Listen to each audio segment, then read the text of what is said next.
Bonjour à toutes et à tous et bienvenue sur cette nouvelle vidéo. Aujourd'hui, je vais répondre à une thématique assez spéciale qui est qu'est-ce qu'un bon photographe scolaire? Oui, vous avez le bon et vous avez le mauvais photographe scolaire. Ça existe. Mais avant, si tu ne me connais pas, je me présente. Je m'appelle Cédric Christian et je suis photographe professionnel dans le Grand Est, spécialisé dans le milieu du scolaire, mais pas que. Allez, je te réponds à cette question juste après le générique. A tout de suite.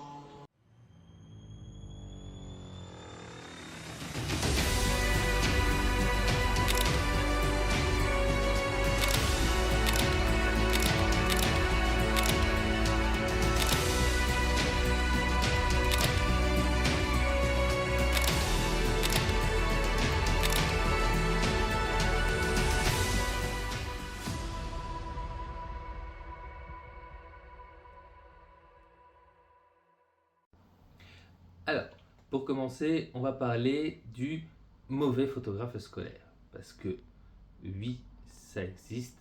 Tout comme dans le milieu professionnel, on a des gens talentueux, on a des gens qui sont moins talentueux.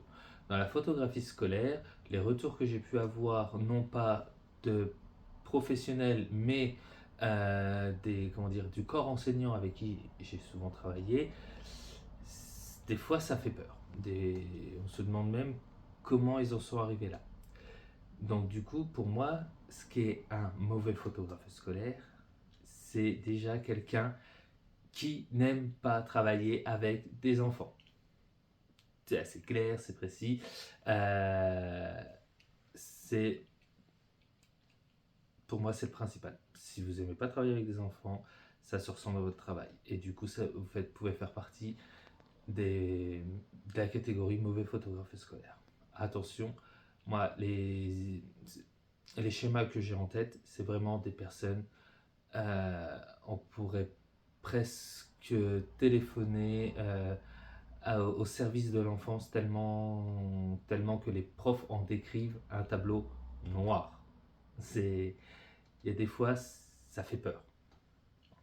Deuxièmement, ce qui peut vous mettre dans la catégorie mauvais photographe scolaire, c'est si vous n'êtes pas ponctuel, pas poli, et en gros que vous manquez de savoir-être et savoir-vivre. Ça peut vous mettre dans la catégorie de mauvais photographe. Donc je suis principalement dans le scolaire, donc je parle principalement du scolaire, mais en règle générale, euh, quand on fait appel à quelqu'un, on aime bien que les personnes soient à l'heure, soient ponctuelles. Ça on arrive, bonjour s'il vous plaît, merci, au revoir. Les 5 règles de base quand on va quelque part. Troisièmement, la qualité de votre travail. Si vous venez, que vous faites un travail bâclé et que ça se sent sur place et que ça se voit sur vos photos, le corps enseignant vous rangera tout de suite dans la catégorie mauvais photographe scolaire. Des couacs, ça peut arriver. Même si je suis quelqu'un de très talentueux dans le scolaire, il m'arrive de faire des couacs. C'est pour ça qu'il est important de regarder son travail avant de partir. On ne prend pas son savoir pour acquis, on a toujours quelque chose entre guillemets un peu à apprendre, ou à peaufiner, ou on s'améliore constamment. Donc, ne pas prendre son savoir pour acquis, vérifier son travail sur place. Une erreur sur place vérifiée peut vous permettre de la rectifier tout de suite et d'éviter qu'elle se voie après. Et du coup, ça peut vous faire basculer tout de suite de il a fait une erreur, mais il l'a vu, donc on bascule dans la catégorie bon photographe. Voilà. Maintenant, on va parler plutôt de ce que j'appelle moi des bons photographes, donc scolaires ou autres. Voilà.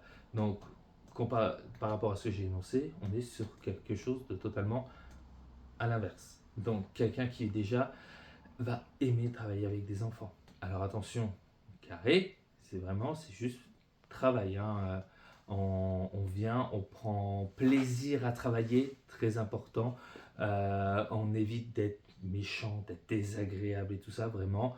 Euh, on passe un bon moment.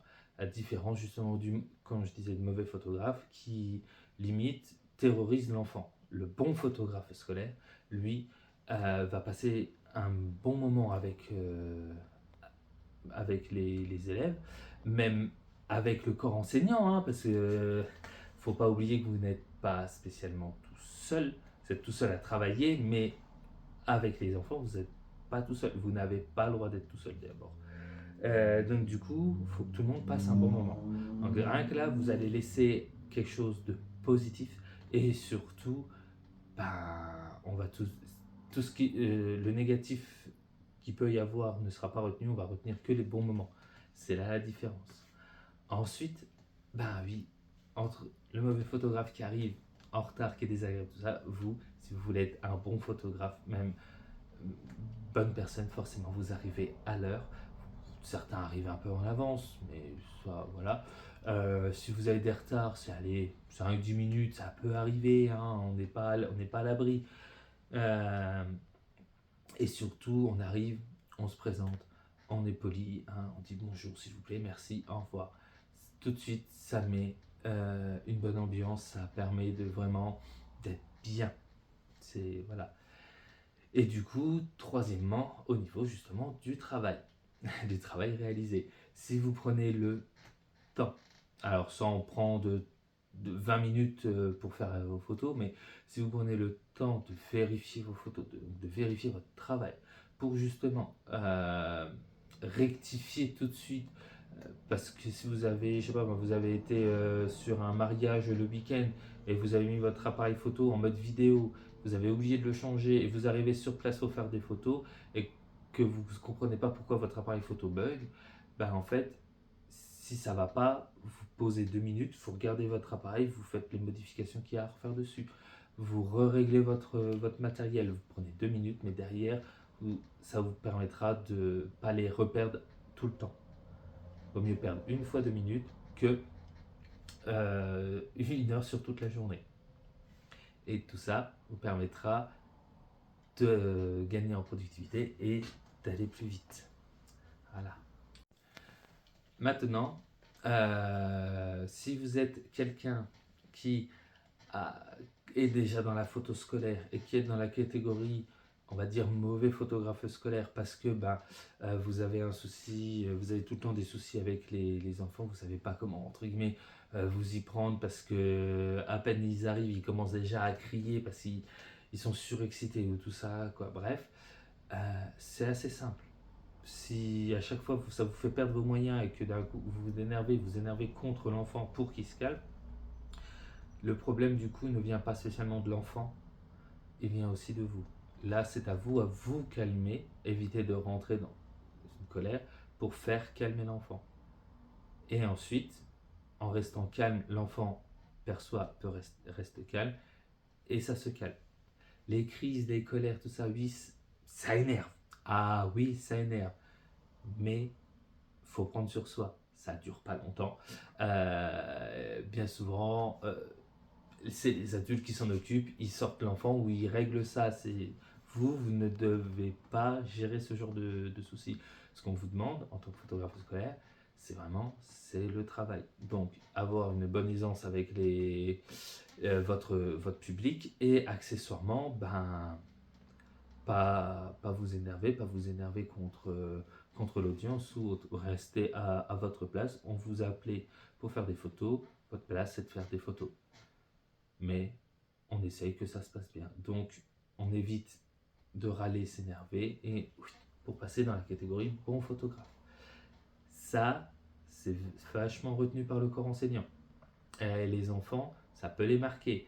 Certains sont terrorisés d'une année à une autre par rapport aux photographes. Si un photographe les a malmenés, l'année d'après, ils ne veulent pas passer à la photo.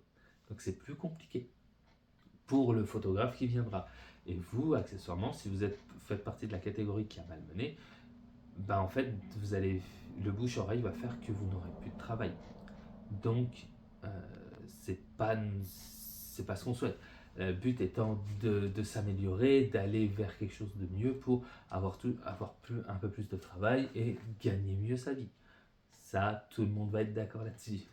Donc c'est pour ça, votre comportement est important. Jaugez, apaisez-vous et tout comme si vous avez du mal à les gérer, les enfants, pour la photo, par exemple grimace ou autre, forcément, travailler avec la bonne humeur, c'est bien. Mais il faut poser une limite. Que les gosses aient une limite. Si vous ne posez pas de limite, ils s'éclatent. Ils éclatent et du coup, vous avez le bazar. Si vous avez le bazar, vous ne savez pas vous-même vous gérer, vous allez partir en vrille, vous allez criser et ça ne va pas le faire. Donc, on ne veut pas. On pose une limite. Vous respectez cette limite, les enseignants respectent cette limite, et il y a des belles photos, il y a des beaux sourires. Ils ont fait, pendant la photo grimace, ils ont fait leur grimace, ils sont contents. Et il n'y a pas eu de bazar, il n'y a pas eu de débordement. Et vous êtes content aussi. Et le tour est joué. Aussi simple que ça. Ensuite, par rapport au retard. Vous faites partie de la catégorie retard, vous avez du mal à vous lever le matin, vous avez du mal à calculer votre itinéraire et tout. Eh ben, j'ai une solution pour vous. Allez au lit plus tôt, par exemple. En allant au lit plus tôt, vous vous lèverez plus tôt. Ou installer une application qui va calculer votre itinéraire pour vous. Google Maps le fait très bien, mais petite astuce, vous avez Waze. Waze, accessoirement, vous permet de calculer un itinéraire qui se base sur Google, mais surtout, vous pouvez dire à quelle heure vous devez arriver, il vous calcule le temps et il vous dit à quelle heure vous devez partir. Ce qui vous permet en amont de peut-être mieux vous préparer. Petite astuce. J'ai pas d'astuce pour ceux qui ont du mal à dire bonjour, merci s'il vous plaît ou au revoir. Parce que pour moi, ça part du bon sens. Donc là, si vous êtes dans la catégorie là, ben, mettez de l'eau dans votre vin pour passer dans l'autre catégorie et être bien. Et puis, dernière, hein, si vous êtes dans la catégorie je viens, je fais mes photos, je pars, pour passer dans l'autre catégorie, c'est tout simple. Prenez 2 minutes. Regardez votre travail, tout simplement. C'est pas compliqué. Mettez quand vous êtes derrière l'appareil photo, donc regardez votre photo. Vous voyez tout de suite. Et vu que normalement vous avez l'habitude, vous verrez s'il y a un problème. Vous verrez si la photo sur votre appareil photo, elle est floue. Ça se voit. Et même si l'écran est petit, ça se voit. À l'heure actuelle, on a des écrans tactiles, donc vous avez juste un peu à zoomer, vous voyez tout de suite où a été le souci ou autre, et sur les premières photos, vous faites vos réglages, et ensuite vous pouvez enchaîner votre journée. Mais sur chaque photo que vous faites, regardez, surtout au niveau de votre public en face. Si vous travaillez avec des maternelles, les maternelles, ça bouge constamment, donc toujours vérifier que les gens regardent, c'est important. Vous dites, je fais ma photo, machin, que le gosse il regarde pas, c'est pas mon problème. Non, les parents derrière, même les profs, ils vont pas voir ça sous cet angle. Pour eux, vous devez montrer un travail exemplaire, vous devez être très professionnel. Ça peut jouer sur votre carrière, ça peut jouer sur votre réputation. Si vous faites des écoles à côté de chez vous, ça peut vite jouer. Parce que même une petite école de 2-3 classes, ça fait tout de suite 50 familles à peu près. Donc, ça touche déjà beaucoup de monde. Si les gens d'un village remarquent que votre travail il a été mauvais, votre pub, elle part déjà négative. Si vous prenez par contre du temps et que vous réglez le souci, derrière, on va voir un bon travail et tout le monde va garder un bon souvenir et votre pub va être positive. Voilà. Tout dépend dans le secteur où vous travaillez. Personnellement, je travaille surtout au niveau du secteur du 08. Dans le 08, j'ai ma pub déjà faite. Si demain je pars m'y installer, les écoles ont fait leur bouche à oreille et entre guillemets, je peux déjà être connu. Et du coup, avoir déjà un public. Mais Je ne suis pas au niveau du 0,8, je suis dans le 55. Dans le 55, j'ai très peu d'écoles du fait qu'il y a déjà, ils ont déjà des photographes attitrés. C'est tout. Maintenant, c'est à moi de faire ma pub. Là, par contre, c'est autre chose. À moi à faire ma pub, à moi à démarcher mes clients. Voilà. Mais sachez que un travail bien réalisé sur place permet de faire beaucoup, beaucoup de pubs. Et la pub, elle est positive, elle est négative, mais les réactions sont à chaud.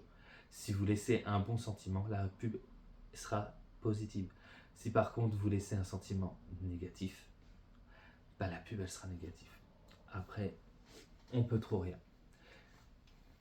Voilà, cette vidéo touche maintenant à sa fin. Je voulais la réaliser par plaisir déjà de le faire et surtout parce que sur ce petit détail, j'ai eu pas mal de retours plutôt négatifs sur d'autres photographes du fait des corps enseignants. Donc ça me permet de faire un, entre guillemets, un tremplin pour parler de ce sujet un peu à tout le monde. Si cette vidéo vous a plu, je vous invite donc à laisser un petit pouce en l'air pour soutenir, un petit abonnement fera toujours plaisir et un commentaire bienveillant, on les accepte toujours. N'oubliez pas que vous pouvez me suivre sur mes réseaux qui sont affichés en description ou oui, qui sont juste en description, c'est tout.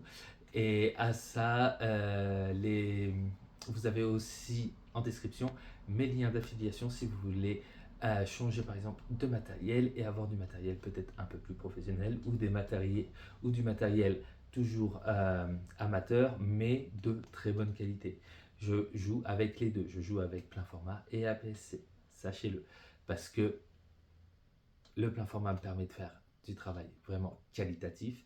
L'APS-C me permet surtout pour moi, mes petites séances, me balader ou autre et voyager léger. Voilà, cette vidéo est maintenant terminée. Du coup, je vous dis à la prochaine pour la prochaine vidéo.